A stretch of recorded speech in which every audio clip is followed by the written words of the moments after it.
Bienvenidos a un episodio más de su podcast No se trata de mí. El día de hoy tenemos una invitada especial.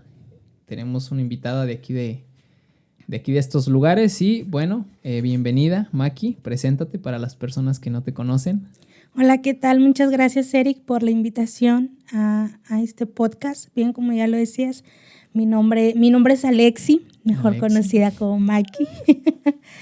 Muy agradecida, muy contenta con Dios por la invitación, por haber puesto en tu corazón que yo estuviera aquí. Ok, muy bien. No, pues un gozo que hayas aceptado, porque luego a veces, no, que los nervios o que esto, que el otro, pero qué bueno que estás aquí, que aceptaste la invitación. Maki, yo tengo tiempo que te conozco, no hace mucho, ¿verdad? Que serán algunos años ya. Y bueno, yo no sé muchas cosas de ti, ¿verdad? Sé algunas cosas de que hemos convivido, que has servido en la iglesia, que hemos participado en algunos proyectos, pero no conozco ahora sí que toda tu vida, tu manera, cómo has permanecido en Dios y cómo te acercaste a Él. Entonces, me gustaría preguntarte algunas cosas, a ver si me permites. Claro, estamos dispuestos. Por lo que tengo entendido, tú vienes de una familia que no todo es cristiana, ¿verdad? Uh-huh. O sea, ¿cuántos en tu familia son cristianos y cuántos no? Hasta ahorita somos mis dos hermanas y yo, o sea, sí, bien firmes, uh-huh. Mis dos hermanas y yo. ¿Y cuántos hermanos tienes? Somos 5. Son 5, entonces ¿otros dos son hombres o...? Uh-huh. O sea, los hombres no, ellos no. Todavía no. Nada más las mujeres. Uh-huh.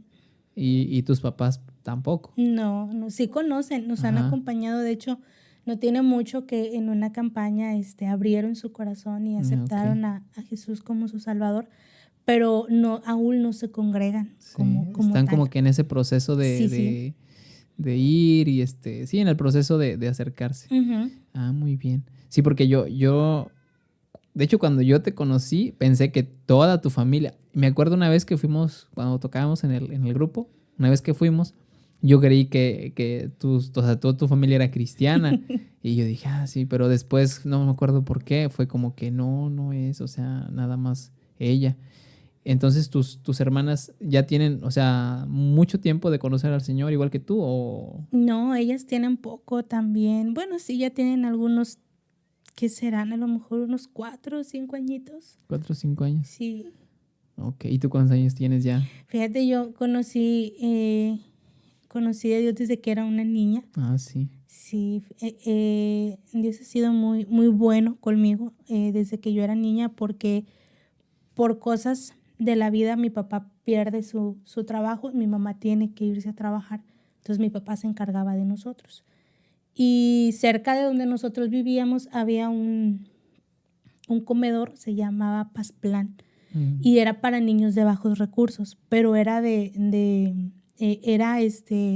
administrado por una iglesia cristiana. Okay. Entonces, yo creo que las hermanas que estaban ahí, pues veían que yo era casi la única niña en casa. Entonces le pidieron permiso a mi papá para que yo fuera. Mi papá no quería porque pues el comedor era para niños de bajos recursos y en mi casa sí había comida. Pero bueno, me dejó ir. Entonces, desde ahí empecé a conocer al Señor. Alrededor de unos 2, 3 años estuvimos en ese lugar y Dios trató muy bonito con mi corazón, aún siendo una niña, hasta que nos cambiamos de casa, nos fuimos a vivir a otro lugar. Y pues fue cuando hubo una separación. Pero a la edad de 14, no 13 años, otra vez volvía en la misma iglesia, ya no en el comedor. Ya no en el comedor. No, sino que en la calle donde vivíamos vivían miembros de la misma iglesia. Entonces me empezaron a invitar a una célula de jóvenes y empecé a ir. Entonces yo podría decirte que así bien, desde los 13, 14 años. 13, 14 años. O sea, desde esa edad empezaste y, o sea, no ha habido como que en ese lapso que te hayas alejado, que hayas dicho no. No. Su mecha. ¿Y cómo fue lidiar o sea, remóntate a los 14 años o 13 años cuando empezaste a ir? ¿Cómo fue lidiar con tu familia, con tus papás? que no, o sea, que ellos no, ¿verdad? Y tú empezaste a ir, ¿cómo lidiabas con los horarios, con las actividades? ¿Cómo era Era con eso? difícil. Fíjate, era difícil, pero no tan difícil. ¿Por qué?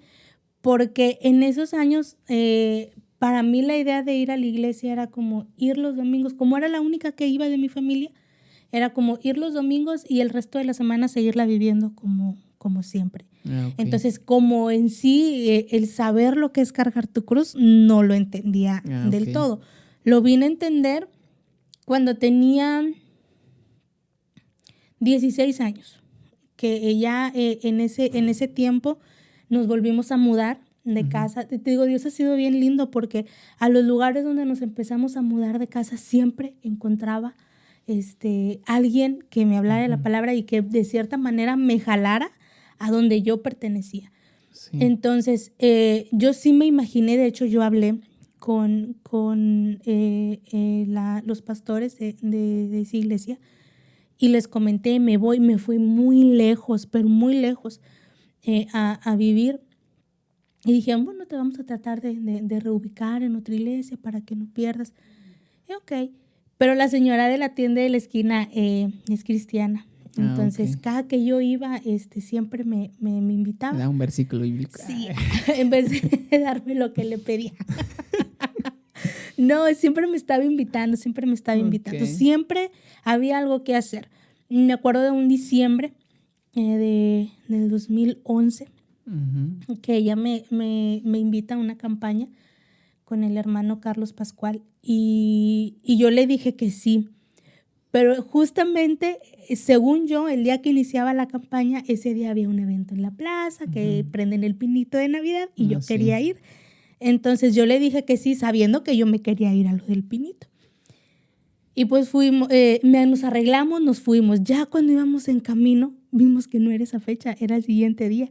Entonces me regresé para no quedarme, como quien dice, vestida y alborotada, me fui a la campaña y ahí Dios tocó mi corazón. Y hubo una transformación verdadera donde Dios me hizo libre de muchas cosas que ni yo sabía que cargaba.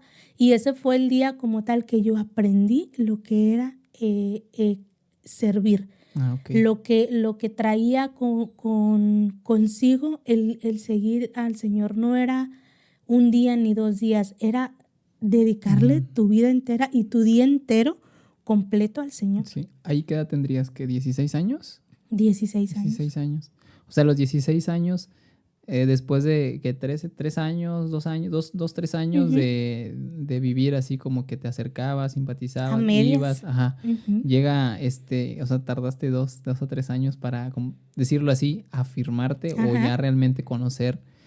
Ok, sí, se me hace interesante porque muchas personas a veces creen que en ese momento que llegas te arrepientes y tu corazón cambia. Hay veces que sí sucede, pero hay otras, bueno, yo lo que he visto la mayoría de las veces no sucede así, es como un proceso. De hecho, yo mismo lo viví, de pasar un proceso en el cual aún, o sea, te coquetea el mundo y tú como que dices, pues no me desagrada, entonces pues voy para allá, pero ya al fin de semana y como que, tengo que ir a la iglesia, y ok, voy, y luego ya sigo con mi día normalmente, pero llega un punto en el que Dios empieza a tocar tu corazón, a tocar, hasta que ya te rindes por completo. Entonces tu rendición fue a los 16 años. Sí. Y luego ya una persona que ya se rinde delante de Dios, o sea, que ya se entrega de todo corazón, supongo yo y quiero pensar que tu vida cambió. O sea, tus actitudes, tu manera de comportarte, cómo fue recibida ese cambio por tu familia, por tus papás. Ahí sí que empieza lo bueno porque yo veía como, pues no oposición, pero sí encontraba a veces ciertas trabas de parte de mi mamá. Así como que iba a ir a la iglesia, pero quiero la casa bien limpia, pero quiero eso. Entonces, gracias a Dios, siempre lográbamos sacar las tareas para poderme ir. Después empezó que salíamos muy tarde, no había quien nos fuera a dejar. Pero Dios Dios sigue permaneciendo fiel en mi vida. Y siempre encontraba ahora sí que esa lucecita para poderme ir y para poderme regresar. no duré mucho tiempo así, sino que durante el tiempo que estuve yo en la iglesia, escucho sobre el Instituto Bíblico en Jaumabe y demás, y siento ese llamado en mi corazón. Perdón, o sea que, ¿qué edad tenías ahí cuando escuchas del instituto? 16. O sea, prácticamente empezaste ya de lleno y en ese momento es como que sientes tú el llamado y tienes esa hambre por prepararte, Uh-huh. ¿sí? Hasta los Así 16 fue. años. ¿Y cómo Sí. te recibió tu familia con esa noticia? Cuando yo les comento que quiero venir a estudiar a Jaumabe, había una pausa en mis estudios. Ujú. Yo tenía que regresar a la escuela. Entonces, en primer lugar, pues fue eso. Pero si vas a regresar a la escuela y demás, pero yo no quería regresar a la escuela. Entonces, cuando les platico y les digo que voy a vivir aquí 9 meses, que voy a hacer esto, voy a hacer lo otro, la respuesta fue no. Entonces, en un servicio de miércoles en la iglesia en Puerta del Cielo, Uh-huh. así se llama la iglesia donde yo me congregaba, yo me acuerdo que hubo un culto muy, pero muy precioso y la presencia de Dios se sintió de una manera tan, tan poderosa que era la primera vez en mi vida que yo lloraba y no sabía por qué lloraba. ¿Sí me entiendes? Sí. Esas veces en las que tienes tanto que decirle a Dios y no puedes decirle nada porque lo único que haces es llorar. Sí. Entonces yo me acuerdo que en oración lo único que le dije cuando empezó la administración fue, tú conoces mi corazón, y empecé a llorar. Entonces, te estoy hablando, eso fue un miércoles y los que venían de mi iglesia para estudiar el instituto se venían un sábado. Entonces, ese miércoles yo lloré mucho, mucho, mucho, al grado de llegar con los ojos hinchaditos a mi casa y chiquititos de tanto llorar. Y aún así tenía ganas de seguir llorando. Entonces, tardé tiempo en entender que era el Espíritu Santo que estaba trabajando en mí. Pero el día jueves yo vuelvo a preguntarle a mis papás y a decirles, yo quiero irme a estudiar, quiero hacerlo. Entonces, mi papá siempre, cuando tomo una decisión, mi papá siempre ha estado así como de, si quieres hacerlo, vamos a hacerlo.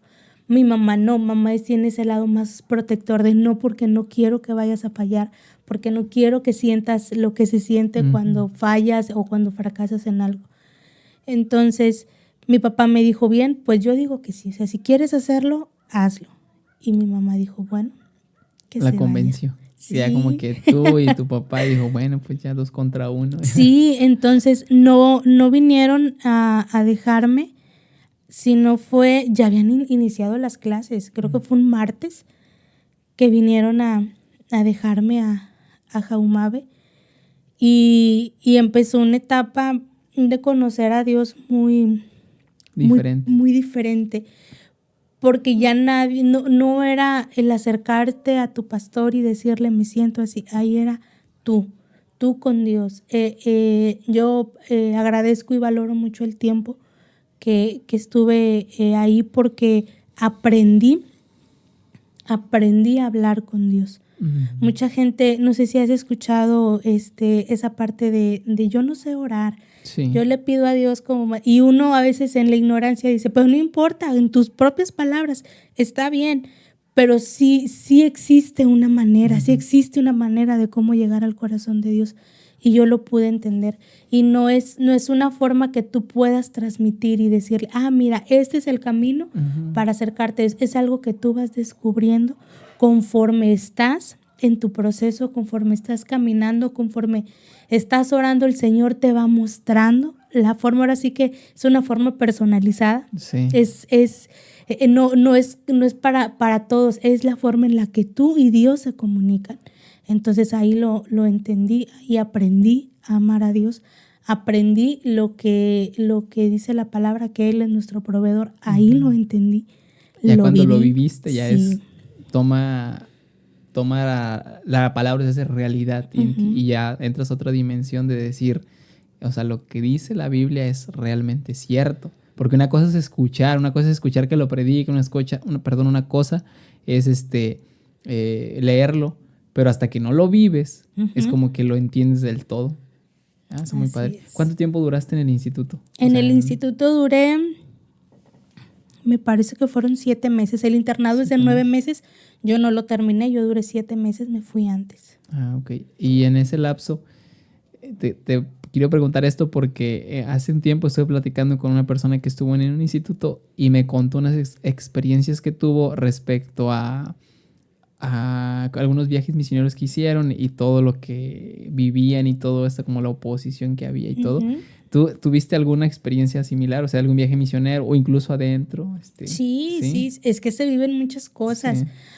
Es un área completamente espiritual en donde se viven tantas cosas diariamente que a veces te quedas sorprendido de lo que es realmente una batalla espiritual. Se viven demasiadas cosas en cuestión de cuando yo siempre pongo este ejemplo, cuando alguien va a tomar agua, nadie toma agua en un vaso sucio, siempre toma agua en un vaso limpio. Y cuando tú decides estudiar, cuando tú decides entrar a un instituto, es precisamente para eso, para ponerte al servicio del Señor.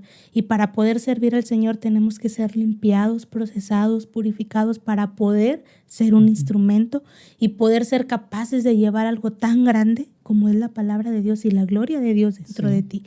Entonces, no, se vivieron tantas cosas que no terminamos de hablarlo. Alguna, igual puedes omitir nombres, puedes omitir fechas, puedes omitir todo, nada más así como algo para que la gente que lo vaya a ver, se dé una idea. Porque, mira, muchas veces de afuera no conocemos. Por ejemplo, yo nunca he estado internado, entonces yo he escuchado y yo tengo idea, pero hasta que no lo vives es como que caes en el 20. Entonces, como que dar una perspectiva a las personas de que, sobre todo aquellas que se viven el evangelio de una manera muy light o una manera como, pues es una religión, es como un club social de que vas, convives, haces esto, haces aquello y todo. O sea, para estas personas que quizás están pensando de esta forma o que alguna persona que está cayendo en pensar así, o sea, mostrar que no es nada más algo aquí que se vive en lo natural, sino que hay algo espiritual atrás y que hay, fuerzas espirituales que se están confrontando. No sé si te recuerdas de alguna experiencia. Hay muchas experiencias, Eric, que marcaron mucho mi corazón, pero una de ellas, yo sé que mucha gente ha escuchado mucho sobre que el Halloween y todo eso, y incluso cristianos lo ven como una fecha muy, muy natural, y ay no, qué de malo tienen, y disfrazo a mi niño de monstruo. De monstruo o algo, ¿verdad? Los disfrazos de superhéroe. Ajá, pero fíjate que hay algo que me quedó muy marcado en mi corazón y aprendí realmente que con Dios no se juega ese día.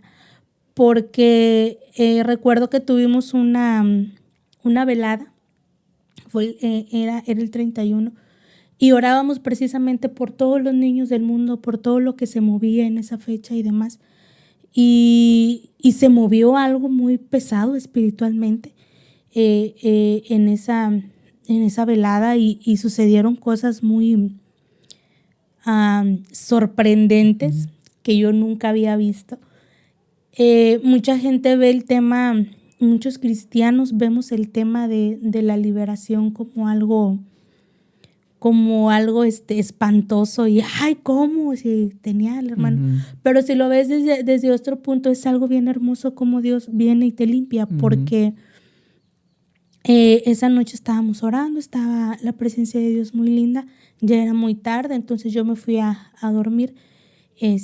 Nos dieron la opción, ¿verdad?, de quien se quisiera ir a dormir, y yo me fui a dormir, y muchos de mis compañeros se quedaron en oración.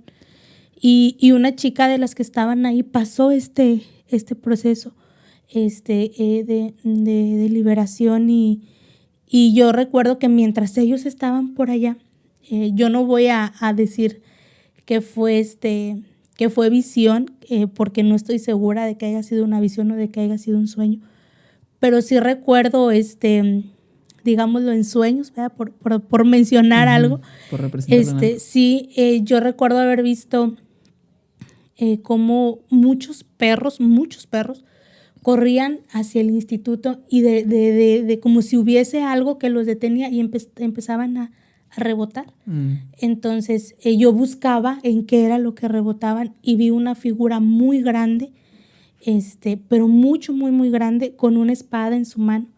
Y eso, la luz que emitía esa figura era lo que los hacía rebotar. Entonces yo desperté y escuché lo que estaba pasando en el templo y me levanté a ver qué era lo que pasaba. Y me topo con esta escena de los estudiantes orando por esta chica y entendí y se abrieron mis ojos espirituales para entender que estábamos ahí y que no sabíamos todo lo que se estaba moviendo alrededor, que para nosotros era una noche más o una noche de oración por los niños, y fuera de ahí se movía un plano espiritual tan grande y tan pesado, pero también fue entender que no estábamos solos, que no luchábamos con nuestras propias fuerzas, sino que la misma presencia de Dios estaba en ese lugar. Sí, eso fue algo como que cambió tu forma de pensar, bueno, de ver, por así, de ver a Dios, de ver las cosas espirituales, de ver que realmente hay una guerra espiritual tras bambalinas, tras el mundo natural. Porque fíjate que en muchas ocasiones y últimamente a veces muchos cristianos ya no quieren abordar temas así, o sea, quieren escuchar hablar del amor, quieren escuchar hablar del perdón, quieren escuchar hablar de otras cosas bonitas. Pero cuando les dicen, hermanos, hay que prepararnos porque mire lo que estamos viviendo, lo que estamos pasando, como que minimizamos esa parte, como que la hacemos, como que nos hacemos de oídos sordos, o sea, como que no nos conviene tanto, entonces no nos metemos, entonces no oramos tanto, no ayunamos tanto, no hacemos todo eso. Pero en sí ese es el poder que Dios tiene para la iglesia y para los hijos de Dios, y que ese poder nos fue, digámoslo así, entregado, darnos la oportunidad para poder usarlo, ¿verdad? De que nosotros tenemos la autoridad para poder, somos emisarios, como embajadores de Cristo. Entonces, deberíamos. Y, por ejemplo, a las personas que no tienen idea de, por ejemplo, qué es estar en un instituto bíblico, ¿qué cosas dirías tú que se aprenden ahí que afuera no las vas a adquirir? O sea, como que a lo mejor una visión de esto, a lo mejor, no sé, en otras áreas que tú dices, para esto lo aprendes probablemente nada más en el instituto bíblico. ¿Qué cosas dirías o qué tú aprendiste cosas en el instituto bíblico que afuera, a lo mejor en estos años, dices, difícilmente hubiera aprendido? Aprendes a depender completamente de Dios, hablando emocionalmente, hablando económicamente, aprendes a depender de Dios y aprendes a depender de Dios espiritualmente. Te voy a decir algo que yo siempre lo decía y siempre me quejaba hasta cierto punto. Cuando escuchaba a la gente decir, déjale todos tus problemas a Dios, yo decía, no, es que yo tengo que hacer algo. Es que yo tengo que poner de mi parte, es que yo aprendí a matar ese yo en ese lugar. Aprendí a que realmente sí hay que dejarles todos nuestros problemas a Dios, porque como humanos no somos autosuficientes y no tenemos la capacidad de resolver nuestros problemas que muchas veces nosotros nos buscamos, no tenemos la capacidad de resolverlos y necesitamos la ayuda de alguien que ve las cosas totalmente diferentes. Aprendí a confiar y a arrojarme en los brazos del Señor en momentos de necesidad y de dificultad. Aprendí que Dios es Dios, cual sea la situación que estés pasando. No deja de ser Dios. Entonces, te puedo decir que si yo no hubiera entrado ahí, yo no hubiera aprendido a conocer esa esencia de Dios. Esa parte difícilmente la hubieras adquirido. Sí. ¿Y después de que sales del instituto bíblico? Ay, es bien duro, es bien duro. Yo siempre lo he relacionado así. Estar en el instituto es como vivir en casa de tus papás, porque todo lo tienes. Yo recuerdo una predicación que nos decían, hagan una lista de las cosas que les faltan y entréguensela a Dios. Y yo llegué a mi casa y pues, literalmente lo hice, lo escribí.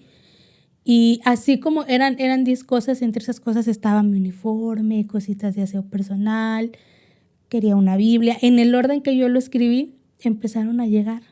Entonces, eso es bien, bien, Sí. bien maravilloso. Vives en un ambiente espiritual tan lindo, pero cuando sales de ahí te enfrentas a la realidad. Sí. Y te enfrentas a que ya no tienes a tus compañeros alrededor para orar por ti. Ahora te toca a ti orar por ti. Ya no tienes a los directores ahí a quienes puedes acudir y decirles estoy pasando esto y ellos van a ver la manera de ayudarte. Lo tienes que hacer tú. Entonces, es bien difícil. Entonces, yo siempre he dicho, estar en el instituto es como vivir en la casa de tus papás y salir de es como cuando te vas. Cuando te independizas. Sí, exactamente. ¿Y fue duro el cambio? O sea, para ti, ¿te llevó tiempo procesarlo? No sé, me imagino que debe ser difícil mantener esa constancia o esa armonía o esa relación con Dios al nivel de que estás en el instituto, porque pues obviamente únicamente ahí estás dedicado a eso. Todo tu tiempo y todo tu esfuerzo es para eso. Y cuando sales, pues te enfrentas a que tienes que hacer otras cosas, tienes que ver por algunos otros problemas, no sé. Entonces como que tienes que dividir tu tiempo y ya tu enfoque no es totalmente Dios, sino que se divide, ¿verdad? Entonces sí es difícil mantener el ritmo. Es bien difícil, sí. Muy, muy, muy, muy difícil, sobre todo porque en el caso del Instituto de Jaumave tienes horarios muy, muy marcados. Entonces tú sabes que de tal hora a tal hora te toca oración, de tal hora un devocional, de tal hora. Entonces salir y enfrentarte a la vida normal y tratar de llevar ese estilo de vida es muy difícil. Sobre todo cuando en mi caso mis papás no tenían ni siquiera la idea del cambio que había dado mi vida. Y sobre todo te puedo decir que cuando a veces me daban muchas ganas de ponerme a orar y decía, ay, pero bueno, pero primero hago esto y luego ya me vengo y me pongo. Y se me iba el día y no oraba. Entonces es difícil tratar de llevar un ritmo de vida así. Y más cuando no te comprenden, cuando tratas de, denme mi espacio, miren, voy a orar, si te ven así como un bicho raro. Sí, como que, ¿qué es eso? ¿Por qué tienes que hacer eso? Sí. Te la vas a pasar ahí una hora hincado, así, sin hacer nada, o sea, ¿qué onda con tu vida? Sí, Tienes exactamente. Nada que hacer, ponte a barrer o algo así. Ponte a barrer. Sí. Sí, era algo real pero como siempre, Dios nos daba o les daba a mis papás yo una luz de sabiduría y hasta cierto punto trataban de entenderme, aunque para ellos era muy difícil. Sí, era muy difícil. Después de que sales, ¿qué haces? O sea, después que sales del instituto, no sé, ¿sigues apoyando sigues yendo a la iglesia o te casas o qué? Después de que salgo del instituto, sí estuve yendo a la iglesia. Ya no iba con la misma regularidad porque la muchacha con la que yo me iba, la hija de mi vecina de la tienda, Dios la bendiga, porque gracias a que ella fue persistente y estamos aquí. Ella estaba estudiando aquí, entonces pues ya no tenía así como que con quién juntarme, con quién irme. Pero en agosto, si no mal recuerdo, después de salir, yo salí, me parece que fue en febrero, marzo, por ahí. Sí. Pues bueno, me dan mi anillito. Después ¿En agosto? En agosto. O sea, sales en febrero, marzo y en agosto te comprometes. Sí. Oh, sí, luego. Luego. Entonces empezamos planes de boda, empezamos... Sí. Sin dejar a Dios a un lado, empezamos a ver todo eso. Y fue otra etapa, un cambio, o sea, sí. Vienes recapitulando, vienes de como empezaste como que a ir yo lo relaciono así, cuando vas como a la playa, que entras y que el agua te llega a los tobillos, que te llega acá a las pantorrillas, a las rodillas, y como que esos 2 años, 3 años anduviste así, luego ya después te metes más, luego ya al instituto de plano ya te sumerges, Ujú. y luego sales, y como que cambiar a otra, ahora experimentar otra etapa, y luego después viene ser esposa y, Y y estaba todo lo bien que chica, conlleva. sí, yo me casé en diciembre del Ajá. 2012, yo me casé. O sea, te comprometiste en agosto y en diciembre te casaste. Ujú. 4 meses y 4 vámonos. mesecitos Ya me parece que no. No le piensen tanto, luego. sí, es bonito casarse joven. Yo tenía 18 años Mm, cuando me casé y mi esposo, en ese tiempo mis suegros eran pastores. Y yo recuerdo mucho que cuando primero se lo dijimos a mis suegros, mi suegro me hizo una pregunta y me dijo, pero ¿para qué se quieren casar? mm, Y nosotros, o sea, ¿quién te pregunta para qué te quieres casar? ¿Me entiendes? Entonces yo no le contesté nada, pues me quedé muda, no sabía qué decirle. Y él me dijo algo y me dice, hay mucho que hacer en la obra de Dios y un matrimonio no es un freno. Dijo, entonces si se van a casar es con la firme convicción de que van a servir al Señor. ujú. O sea, desde el inicio ya bien Sí, sentenciados. sí, no, mi suegro fue una bendición bien grande para mi vida, él ya falleció, pero mis suegros han sido un apoyo espiritual bien grande en mi vida, y esas palabras siempre, siempre resuenan en mi mente. El matrimonio no es un obstáculo para servir al Señor, sino que al contrario, él nos lo dijo, ahora con más ganas van a servir al Señor porque se tienen los dos para apoyarse en el ministerio. Ok. Y ya después viene la primera pequeña. Sí, ¿verdad? Sí, llega Regina Más cambios. ay, sí, cada etapa de mi vida me ha enseñado un aspecto de Dios diferente. Y el embarazo de Regina fue bien difícil porque yo creo que de los 9 meses no hubo ni un solo mes que no estuviera en el hospital, con amenazas de aborto, con infecciones, con demás, y el Señor siempre estuvo con nosotros. Cuando Regina nació, cuando fue parto por cesárea, y en el momento que me ponen la anestesia, me moví, entonces la aguja pasó un poquito más allá, la tela de la columna, y se empezó a salir líquido de mi columna. Entonces me dolía mucho la cabeza, pero eran dolores intensos de cabeza. Para cuando los doctores se dan cuenta, uno de los doctores me dicen, hay que proceder rápido porque de que no se tape ese pequeño agujerito, corremos el riesgo de que quedes paralítica. Ah, sí, de esa gravedad. Sí, entonces como que procesé mi vida pensando en una bebé. La mente humana siempre, siempre te va a mostrar el lado trágico primero, antes de que tu lado espiritual surja. Sí, sí me proyecté unas horas con una bebé pasando esa situación, mi esposo solo con una bebé en casa. Pero Dios siempre, siempre, nunca me voy a cansar de repetirlo, Dios siempre ha permanecido fiel. Y aunque el proceso fue bien, bien doloroso, esa pequeña fisura en esa telita cerró más pronto de lo que se esperaba, y pudimos irnos a casa bien. Ok. Y entonces siempre has visto la mano de Dios, o sea, a lo largo desde que eras Desde niña siempre. hasta este día. Desde siempre, Eric, porque aun cuando era una niña pequeña, que te podría decir de unos 10, 9 años, yo tengo un sobrinito que nació de 6 meses de gestación, y el doctor no le daba ni probabilidad de vida ni a él ni a mi hermana.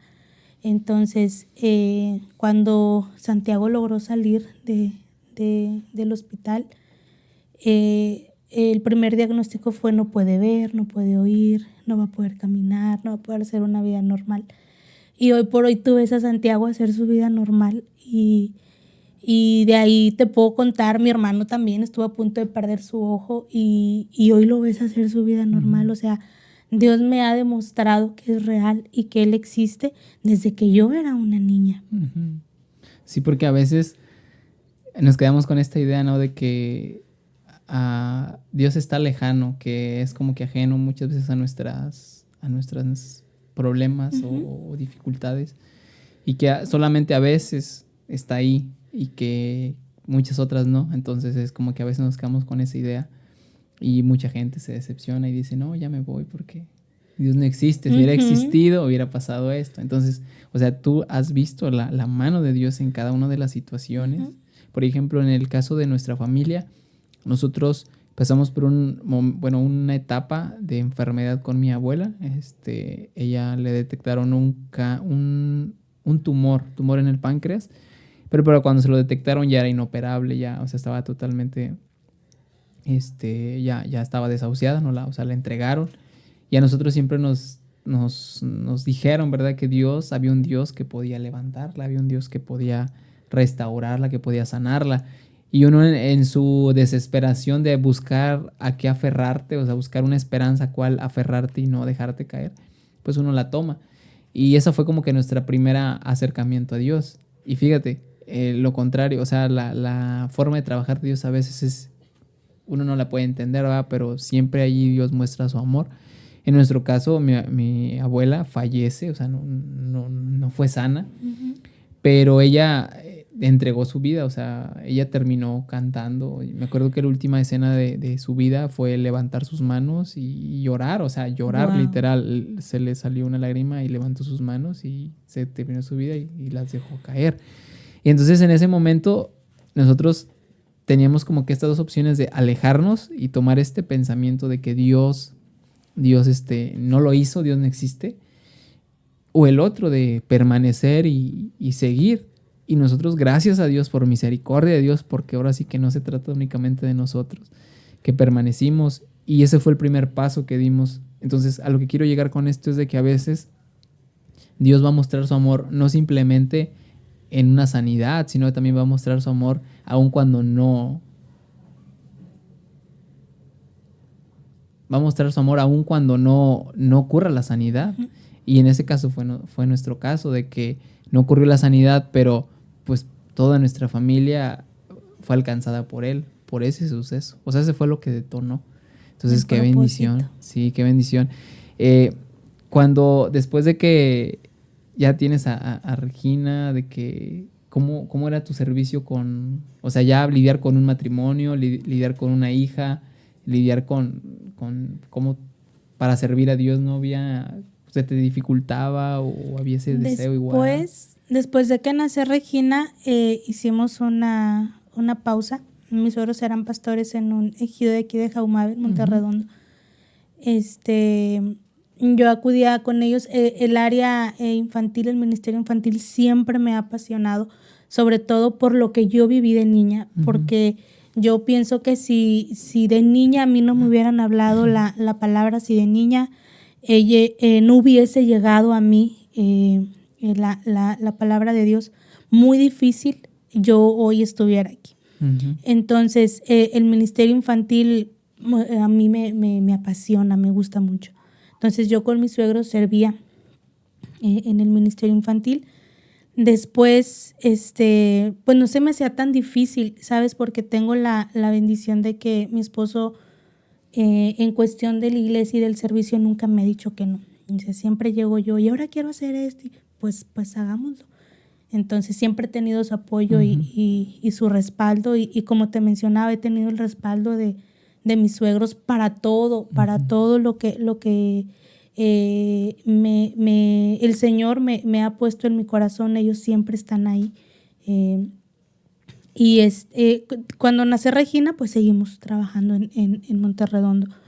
Después mi suegro enferma y ahí ponemos una pausa. Ya no, pues ya no servía, no hacíamos nada.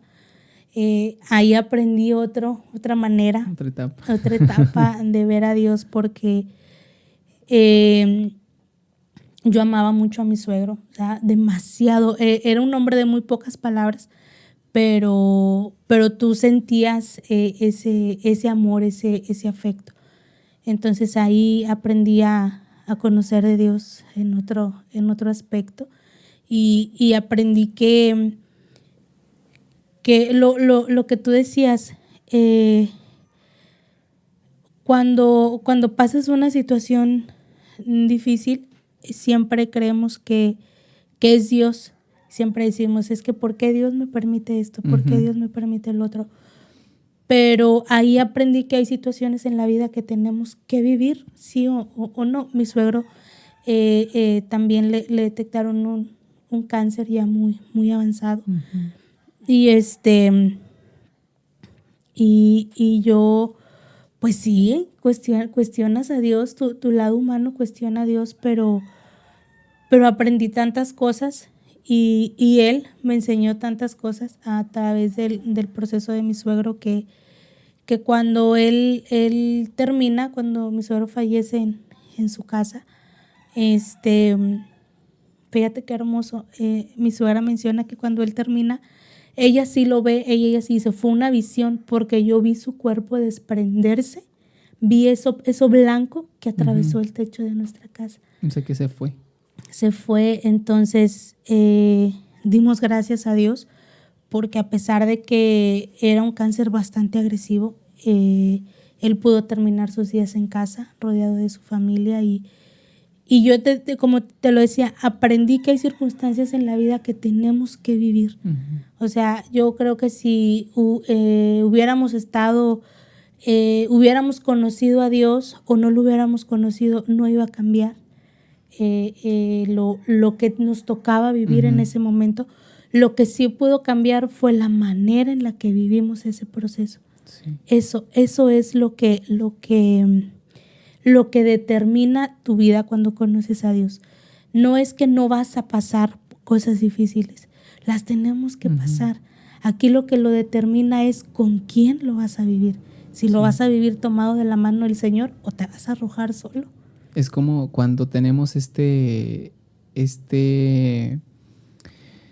idea de que, por ejemplo, que como cristianos, o sea, a veces decimos, no, como cristianos, siempre vamos a andar de victoria en victoria, de triunfo en triunfo, no nos vamos a enfermar jamás. Y son situaciones que yo siempre digo, estamos dentro de un cuerpo que se está envejeciendo día con día, que todos los días lo usamos y se va desgastando. Va a llegar un punto en el que en algún momento nos vamos a enfermar. Nosotros podemos cuidarnos en nuestra alimentación, a lo mejor hacer alguna actividad física, pero inevitablemente el tiempo, o sea, está establecido que vamos a desgastarnos y en algún momento vamos a enfermar y en algún momento también nos va a tocar morir. Pero a veces, como personas en nuestra humanidad, a veces creemos que eso no nos va a pasar, y cuando nos pasa eso que tú nos comentabas, que empezamos a cuestionar a Dios. Sí, y empezamos a cuestionar. Es bien difícil, Eric, y más porque cuando fallece mi suegro, haz de cuenta que puedo llamarlo así, aunque en realidad no lo es tanto. Empezó como una etapa bien oscura en nuestra vida, porque mi suegro fallece en mayo y en noviembre de ese mismo año fallece mi abuelito. Que no fue tanto un abuelito, fue como mi papá. Pero cuando mi abuelito estaba ya en el hospital, ya en sus últimos días, él siempre había sido un adorador fiel de la muerte, siempre. Hablarle a uno y decirle a él que eso no era bueno para él era como una ofensa. Entonces, cuando llego yo al hospital y lo veo, para ese tiempo yo ya había retomado mis estudios en el Instituto Bíblico. Ya casada, ya había volvido a aceptar el reto y había entendido que había algo pendiente que teníamos que terminar. Y cuando yo llego ahí, yo se lo digo y le digo, papá, ¿no cree que ya es tiempo de que entregue su vida a Cristo? Yo dije, ahorita me va a regañar y me va a decir que no. Él con su cabeza me dijo que sí. hicimos la oración de fe. Él renunció a todo pacto, a todo el servicio que él había tenido por mucho tiempo con la muerte, y él entregó su vida a Cristo. Y él murió a los 3 días de haber aceptado a Cristo en su corazón. Y fue una paz, fue muy doloroso, pero hasta cierto punto fue una paz tan grande decir, o sea, hubo victoria porque al final de cuentas no fue un alma perdida, sino fue un alma ganada. Y empezaron a venir muchas cosas a nuestra vida porque nosotros teníamos ya tiempo buscando un bebé y no se lograba. Y me detectan quistes en los ovarios. Entonces, pues bueno, fue vivir un tiempo con tratamientos, con medicinas bien desgastantes. Entonces, lo pusimos en pausa porque el tratamiento me desgastaba mucho. Entonces, le dije a mi esposo, o sigo el tratamiento o termino el instituto, porque a veces estaba en plena clase y me estaba durmiendo, pero era el efecto de las pastillas. Decidimos ponerlo en pausa para que yo pudiera terminar. Ajá. Y en ese año que pusimos pausa, mis papás pierden su trabajo. Y vienen a vivir con nosotros a Jaumabe. Todo pintaba para ser un año precioso en compañía de mis papás. Mi mamá tenía ya un trabajito seguro en lo que papá encontraba y todo. Y de repente no se da ese trabajo para mi mamá. Y seguimos ahí en casa. Y después empieza la pandemia. Bendita pandemia. Bendita pandemia, nos da COVID. Viene mi hermana, mi hermana llega un jueves. Un martes mi hermana llega a la casa porque mi cuñado perdió su trabajo. También. Entonces llega a la casa y el jueves nos damos cuenta que tenemos COVID. Entonces, fue otro proceso bien duro porque esta enfermedad jugó mucho con nuestra mente, tanto así que nos veíamos a un punto todos como enemigos. Yo creo que tanto convivir, nos llegamos a ver como enemigos unos y otros. Pero durante este tiempo de estar en casa, de cuarentena, yo me empecé a sentir muy mal. Había algo en mi cuerpo que no estaba bien. Pero siempre creímos que era una secuela del COVID. Cuando ya el malestar llega a ser muy fuerte, acudimos al médico y el médico me manda a hacer una prueba de embarazo y estoy embarazada. Entonces lo vimos como la luz en medio de tanta oscuridad y empezamos a seguir tratamientos y demás para lograr que el bebé se quedara. Había una amenaza de aborto bastante fuerte. Y después, cuando empezamos a visitar un especialista en Victoria para seguirle dando seguimiento a mi caso, ya iba bastante mal. Yo me sentía muchísimo, muy mal. Llegamos al Hospital General de Victoria y me empiezan a checar y me dicen, ¿sabes qué? Sí estás embarazada, pero tu bebé no está en el lugar donde tiene que estar. Es decir, creció fuera del útero, está alojado en uno de tus ovarios. El detalle aquí es que tu ovario tiene ya bastantes horas de haberse reventado y hay mucha sangre dentro de tu útero. Entonces, todos me miraban y me decían, ¿cuál fue el reporte de la ambulancia que te trajo? Y les digo, no, yo me vine en el autobús. ¿Cómo que te viniste en el autobús? Sí, yo llegué en el autobús. Pero es que es para que tuvieras un shock porque hay mucha sangre en tu útero, porque hay que hacer esto, hay que hacer lo demás. Entonces me dicen, te vamos a operar. Como de emergencia. Sí, te vamos a operar. En ese momento, Eric, fue un shock bien grande para mi vida porque lo he comentado con algunas personas. Fue como tener lo que tanto le pedí a Dios durante años en mis brazos y de repente te lo quitaron. Así fue, o sea, fue un shock bien, bien grande para mi vida. Y salgo de quirófano y me explican lo que pasó. Y me dicen, había ya tejido muy, muy dañado porque tu ovario prácticamente explotó. Y te tuvimos que quitar tu ovario. Y el otro ovario no quedó bien para que tú puedas tener otro bebé. Entonces prácticamente me dijeron, no hay esperanzas. No hay esperanzas de otro bebé. Lo sufrí, lo lloré mucho, mucho lo lloré y no lo entendí hasta hace... ¿No cuestionaste a Dios? Nunca lo cuestioné, nunca, ¿sabes? No entiendo por qué, no entendí el por qué había pasado eso, pero sí me acuerdo haber salido del quirófano y haberme dicho lo que me habían hecho. Y recuerdo, yo no sé si estas palabras salieron de mí, de mi mente, o si era el Señor diciéndome lo que Él era, pero yo nada más recuerdo haberle dicho, vas a seguir siendo Dios, tenga o no tenga lo que te pedí. Y entendí que con o sin milagro Dios sigue siendo Dios. Entendí que no sirvo a Dios por lo que Él me pueda dar. Entendí que sirvo a Dios por lo que Él ya hizo por mí. Amén. Entendí que que Dios no me debe nada, que no tiene que darme las cosas porque Él ya hizo algo muy grande por mí. Entendí que soy yo quien le debe a Dios y no Él quien me debe a mí. Entonces fue bien doloroso, muy doloroso. Cuando pasamos todo esto,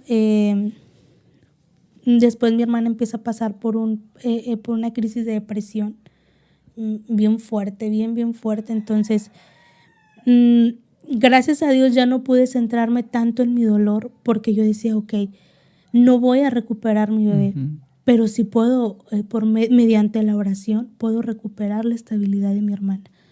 Entonces nos concentramos en eso, en que Karen estuviera bien, en orar por ella y demás.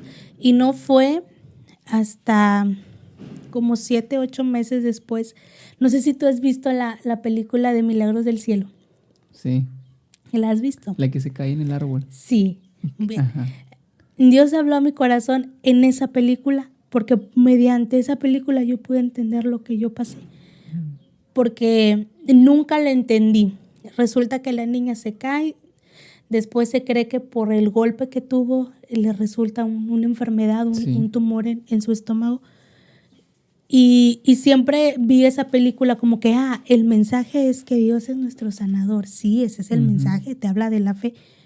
La estaba viendo un día con mi niña, con Regina, y cuando la película termina, o antes de terminarse, el doctor le dice a la señora que la única explicación médica razonable que él puede dar para decirle que su niña ya no tiene tumor, que está bien, que está sana, es que el golpe le reinició el cerebro. Y fue lo que pudo, como hubo un reinicio, su cerebro ya no tomó la información de ese tumor y solito lo desechó. Yo la estaba viendo y yo lo entendí. Entonces yo dije, wow, el Señor hizo algo maravilloso en mí. Después de ver esa película en septiembre de ese año, yo me di cuenta que estoy embarazada. Un año, casi, de hecho fue un año después. Yo tuve la operación del bebé que perdimos en septiembre. Y en septiembre yo me volví a dar cuenta que estoy embarazada otra vez. Fue un miedo, me invadió un miedo tan grande. Es lo que te iba a preguntar. O sea, si ya te habían dicho que era casi imposible, o sea, ya al enterarte, o sea, que inmediatamente ¿qué pensaste? Fue como que... Primero fue un shock. O sea, fue como que yo me estoy imaginando que estoy embarazada. Yo me estoy imaginando las 2 rayitas aquí. Después visitamos el ginecólogo y la primera pregunta antes de otra cosa fue, ¿está en el lugar donde tiene que estar? Y él me dice que sí. Pues qué padre, ¿no? Pero a lo que voy es que lo entendí porque dije, ok, tuve que pasar este proceso para que Dios pudiera, porque el doctor me lo dice, Lo único razonable que yo puedo hallar para tu caso es que pues la operación que te hicieron y como te limpiaron, hicieron tantas cosas dentro de ti, los quistes jamás se volvieron a formar y tu tejido se volvió a regenerar y por eso pudiste embarazarte. Entonces, aprendí que no todas las situaciones que vivimos son malas. Uh-huh. A veces las vemos malas y a veces, muchas de las veces es Dios trabajando en ti. Es Dios queriendo hacer algo, es Dios sanándote cuando a veces no lo entendemos. Uh-huh. Entonces, hoy estamos ya 6 meses y medio de embarazo. Ha sido un embarazo muy sano, ha sido un embarazo muy saludable, gracias a Dios. Todo lo contrario de mi primer embarazo. Y hemos visto la mano de Dios, Eric. Dios ha sido bien bueno, bien fiel y como bien lo dice el nombre de tu podcast, nada de esto se ha tratado de mí, porque si hubiera sido por mí desde hace mucho tiempo, hubiese tirado la toalla y hubiese dicho ya no quiero. Sí. Esto es muy difícil, ya no quiero vivir la vida cristiana. Se trata de Dios, se trata de que cuando ya no tienes fuerzas, de que cuando ya no puedes, Él es tu fuerza. Yo durante este tiempo ya de conocer al Señor, te decía que firmemente empecé como a los 16 años. Uh-huh. Hoy tengo 27. Durante estos años he aprendido a conocer al Dios proveedor, al Dios sanador. He aprendido a vivirlo en carne propia. Cada uno de los nombres de Dios los he vivido y hoy por hoy puedo decirte 100% segura que cuando uno entrega su vida a Cristo, uh-huh, ya no te pertenece. Y el Señor te encarga de decírtelo, ya no te perteneces, me perteneces a mí. Sí. Y es tan bonito. Es difícil y es duro, sí. pero es tan bonito vivir en las manos de un Dios que nunca te va a soltar y que nunca te va a dejar. Sí, es lo que decías, es bonito, pero es muy difícil. O sea, mucha gente tiene miedo. Uh-huh. Yo me imagino, o luego, como cuando Pedro le dijo, Señor, si eres tú, manda que yo vaya hacia ti. Y o sea, no hay ninguna red de seguridad, no hay nada. Simplemente es tu fe la que te va a mantener uh-huh, caminando sobre el agua, firme hacia Jesús. Y yo me imagino, o sea, algo similar, decir, Señor, ya no quiero depender de ti, pero veo, mi vista me traiciona, como a Pedro vio hacia abajo y vio que iba caminando sobre las aguas y dijo, esto no es posible, quizás su racionalidad lo traicionó y ese es lo difícil pero hay una respuesta y hay una esperanza y una promesa de Dios. Uh-huh. Me acuerdo que en una ocasión tú me comentabas que incluso cuando tú te das cuenta de tu embarazo, o sea, eso también fue un milagro, ¿no? O sea, uh-huh, de cómo, la forma en cómo Dios te lo revela. O sea, fue algo bien tremendo. No sé si te gustaría compartirlo, lo que tú quieras. Es que fue algo muy, muy bonito porque ya habíamos visitado un doctor más y nos dice, no hay nada que hacer en tu caso, no hay bebé. Y cuando yo me doy cuenta, estaba Regina ahí conmigo. De hecho, estábamos a punto de salir a nuestra clase con los niños, fue un sábado. Y salgo y le digo, Regina, ¿cuántas rayitas ves aquí? Y me dice, son 2, mamá. Y le digo, son 2. Y me dice, ¿qué significa eso? Entonces yo agarro la cajita y le empiezo a leer y ella empieza a leer conmigo. Y me dice ella, ¿estás embarazada? Y le digo, sí. Y fue tan bonito, Eric, ver. Yo siempre he dicho, el que hoy yo esté embarazada no es por mi fe ni por la fe de mi esposo, es por la fe de mi niña, que todos los días oraba. Y ella levantaba sus manos y me decía, mamá, Dios es fiel. Y lloraba con sus manitas levantadas y me decía, mamá, Dios es fiel, Dios es fiel. Ay, no, esa escena tocó tanto mi corazón y yo decía, Señor, tan chiquita y está aprendiendo y está viviendo que tú contestas las oraciones. Sí. Y meses antes de eso habíamos estado en una iglesia de aquí de la región, en un culto unido, y estuvo un pastor de Victoria, el hermano Jesús Salinas, y él llamó a la gente a la administración, yo no quería pasar. Ujú. Y mi suegra me dice, vamos a pasar. Entonces dije, bueno, pues la acompaño. Me quedé detrás de ella y el hermano empezó a orar por la gente y demás. Y yo empezaba a ver, no incrédula, pero yo empezaba, me gusta mucho observar. Entonces yo empezaba a ver y yo decía, ¿será que en verdad están sintiendo lo que dicen Ujú. sentir?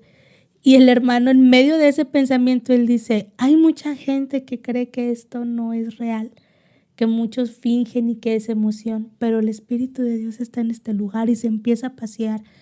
Entonces, cuando él llega a orar por mi suegra, me apunta y me dice, ven, y yo voy hacia donde está él y empieza él como a hacer una recapitulación de lo que ya habíamos vivido años atrás y me dice, has pasado situaciones muy difíciles en las cuales te has sentido sola.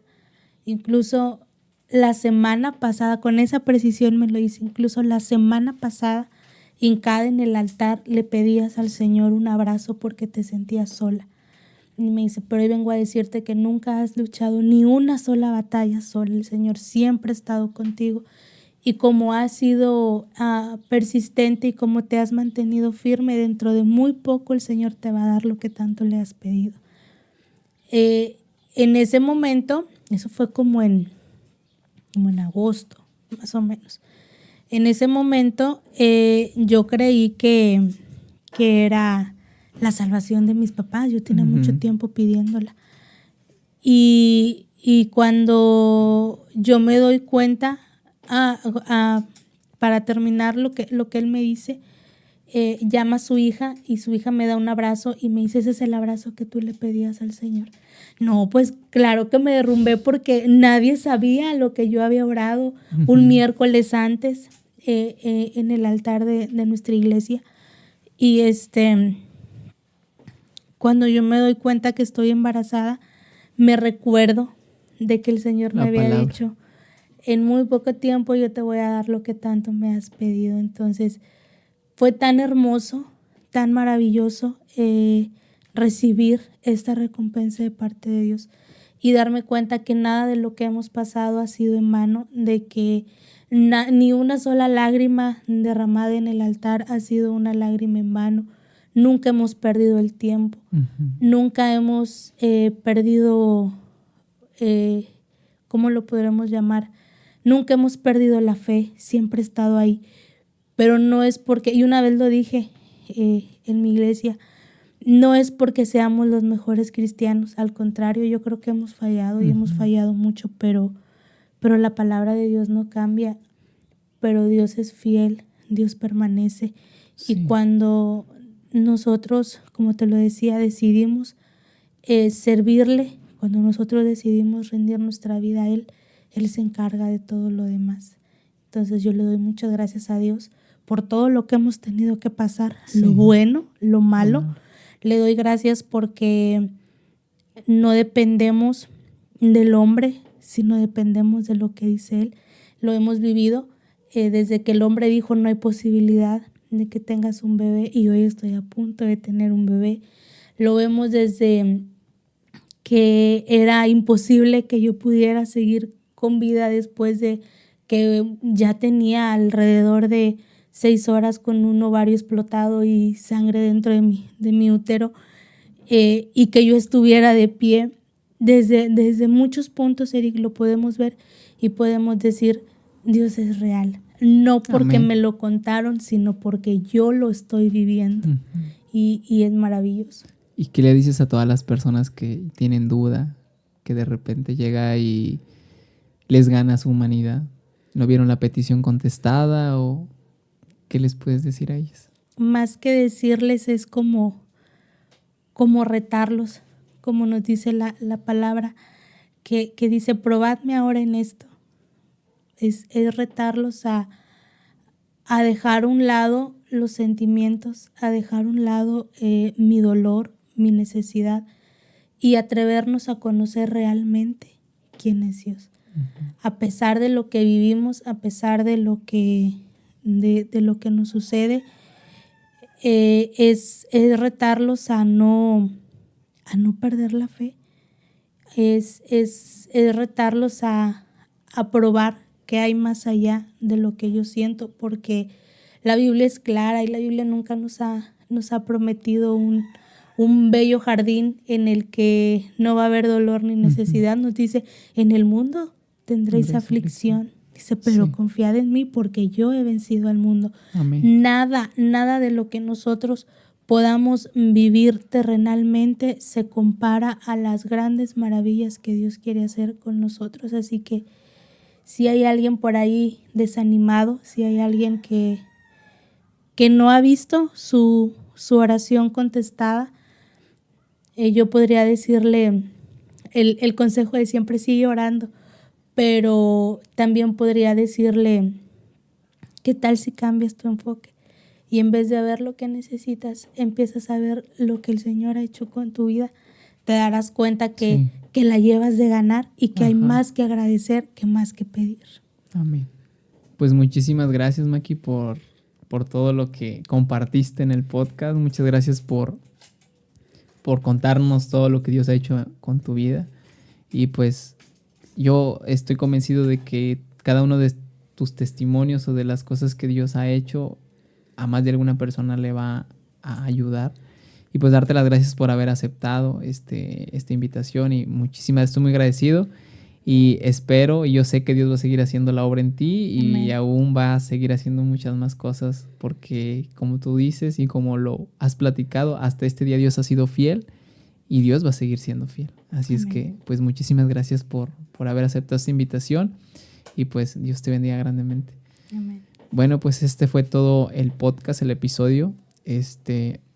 Dios les bendiga grandemente. Nos vemos en el próximo.